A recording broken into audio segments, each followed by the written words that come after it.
Masuklah kita kepada materi kita yang berikutnya, yaitu tentang kesetimbangan kimia. Tapi untuk materi yang kali ini kita lebih fokus pada submateri contoh soal pergeseran kesetimbangan. Nah, contoh soal yang pertama di sini ada reaksi Na2CO3 tambah SO2 tambah setengah O2 menjadi Na2SO4 tambah CO2. Pertanyaannya adalah ke arah mana kesetimbangan akan bergeser. Ada 5 poin di sini, poin A sampai dengan poin E. Poin A, kalau konsentrasi Na2CO3 dinaikkan, bagaimana pengaruhnya terhadap CO2? Sampai nanti yang akan kita bahas, poin E, bagaimana kalau atau jika tekanan diperbesar. Namun sebelum kita membahas ini lebih lanjut, kita lampirkan juga di sini faktor-faktor yang mempengaruhi serta syarat-syaratnya bagaimana pergeseran kesetimbangan itu dapat terjadi.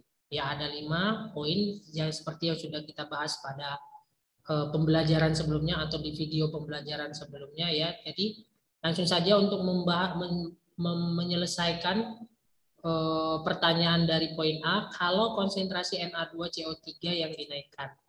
Ya, bisa kita lihat di sini reaksinya Na2CO3 itu wujudnya adalah solid. Sementara kalau konsentrasi dirubah, hanya akan berpengaruh kepada yang wujudnya gas dan larutan saja. Karena Na2CO3 itu solid, berarti tidak berpengaruh terhadap CO2. Langsung dapat jawabannya untuk yang poin A. Kemudian yang untuk yang poin B, bagaimana kalau konsentrasi SO2 dinaikkan? Jadi kalau konsentrasi dinaikkan, bisa kita lihat di sini kesetimbangan akan bergeser dari ruasnya. Ya, SO2 berada di ruas kiri. Bergeser dari ruasnya berarti kesetimbangan akan bergeser ke kanan. Karena CO2 berada di ruas kanan berarti konsentrasi CO2 bertambah. Itu untuk yang jawaban yang B. Kemudian yang C, bagaimana kalau konsentrasi SO2 diturunkan? SO2 kalau konsentrasi diturunkan, maka kesetimbangan akan bergeser ke ruasnya. SO2 berada di ruas kiri. Berarti kesetimbangan akan bergeser ke kiri.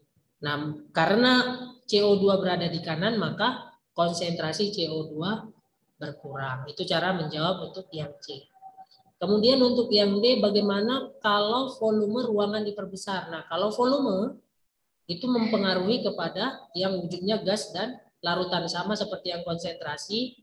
Nanti caranya kita lihat koefisiennya. Kalau volumenya diperbesar, maka kesetimbangan bergeser ke koefisien yang besar. Volumenya diperkecil, maka kesetimbangan bergeser ke koefisien yang kecil.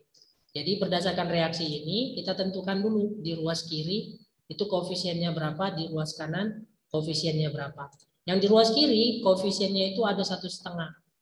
Jadi kan yang kita hitung hanya SO2 dan setengah O2 saja. Karena Na2CO3 ini solid, jadi tidak masuk hitungan. Volume hanya berpengaruh kepada yang wujudnya gas dan larutan saja. Nah, jadi SO2 di sini sebenarnya ada 1, kemudian punya O2 ada setengah, koefisiennya 1 tambah setengah jadi 1,5. Itulah jumlah koefisien yang di sebelah kiri. Koefisien yang di sebelah kanan itu hanya ada 1, punya si CO2 saja yang kita hitung. Na2SO4 tidak kita hitung karena Na2SO4 wujudnya solid.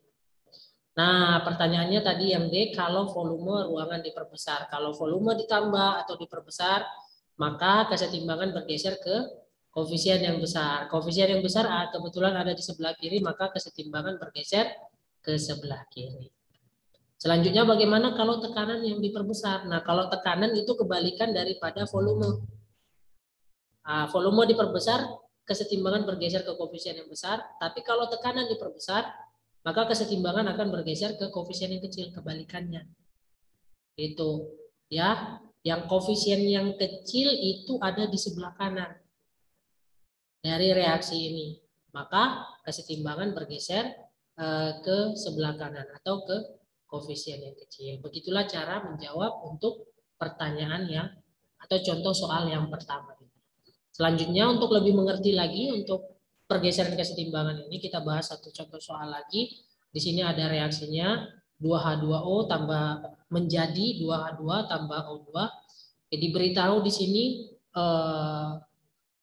perubahan entalpinya ya 242 kJ per mol.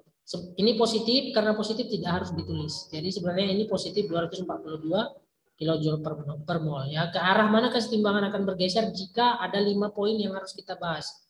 Mulai dari A, bagaimana kalau suhunya dinaikkan, sampai yang E, bagaimana kalau tekanannya diperbesar. Ya, tetap kita lampirkan kisi-kisi untuk membahas atau menjawab, menyelesaikan contoh soal yang yang akan kita bahas ini ya. Yang pertama, kalau suhu dinaikkan. Nah, kalau suhu dinaikkan maka kesetimbangan akan bergeser ke arah endotherm ya. Nah, bagaimana menentukan reaksi itu endotherm ataupun reaksi itu exotherm? Kita lihat delta H-nya atau perubahan entalpinya. Delta H-nya adalah positif, maka reaksi itu adalah reaksi yang endotherm. Jadi kalau suhu dinaikkan, kita lihat di sini delta H-nya kan positif. Berarti reaksi ini adalah reaksi yang endotherm, atau bisa kita katakan ruas kanannya ini adalah endotherm. Karena ruas kanan endotherm berarti ruas kiri adalah exotherm. Tadi pertanyaannya kalau suhu dinaikkan. Karena kalau suhu dinaikkan berarti kesetimbangan bergeser ke arah endotherm. Kebetulan endothermnya ada di ruas kanan, boleh juga dikatakan bahwasanya kesetimbangan bergeser ke ruas kanan. Kemudian yang B, bagaimana kalau suhunya diturunkan? Berarti kebalikannya dari yang jawaban yang poin A, ya kan? Maka ruas kanan endotherm, ruas kiri exotherm, kesetimbangan bergeser ke ruas kiri atau ke arah exotherm. Kemudian yang C, bagaimana kalau ditambah H2? Maksudnya ditambah H2 ini berarti konsentrasi H2-nya ditambah. Nah, kalau konsentrasi tidak berpengaruh kepada endotherm ataupun exotherm, berpengaruhnya kepada wujudnya.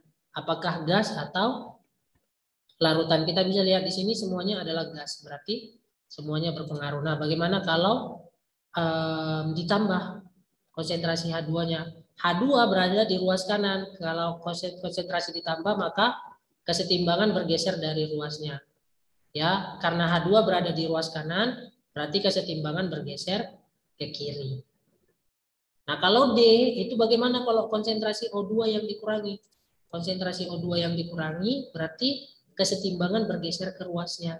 O2 berada di ruas kiri, berarti kesetimbangan bergeser. Maksudnya O2 berada di ruas kanan, berarti kesetimbangan bergeser ke kanan. Kemudian yang terakhir atau yang E, bagaimana kalau tekanan diperbesar? Nah, kalau tekanan diperbesar, maka kesetimbangan akan bergeser ke koefisien yang kecil. Jadi dari reaksi ini kita tentukan dulu koefisiennya, yang di sebelah kiri berapa, koefisien yang di sebelah kanan berapa. Yang di sebelah kiri atau di ruas kiri koefisiennya itu ada 2. Yang di ruas kanan koefisiennya ada 1. Ya, koefisien kiri ada 2, koefisien kanan ada 3, maksudnya ya 2 tambah 1 3. Ini 2, sebenarnya punya O2 ini ada 1. Nah, kalau tekanan diperbesar maka kesetimbangan akan bergeser ke koefisien yang kecil. Kebetulan koefisien yang kecil itu ada di ruas kiri, berarti kesetimbangan bergeser ke kiri. Nah, itulah tadi untuk membahas contoh soal terkait dengan pergeseran kesetimbangan. Terima kasih.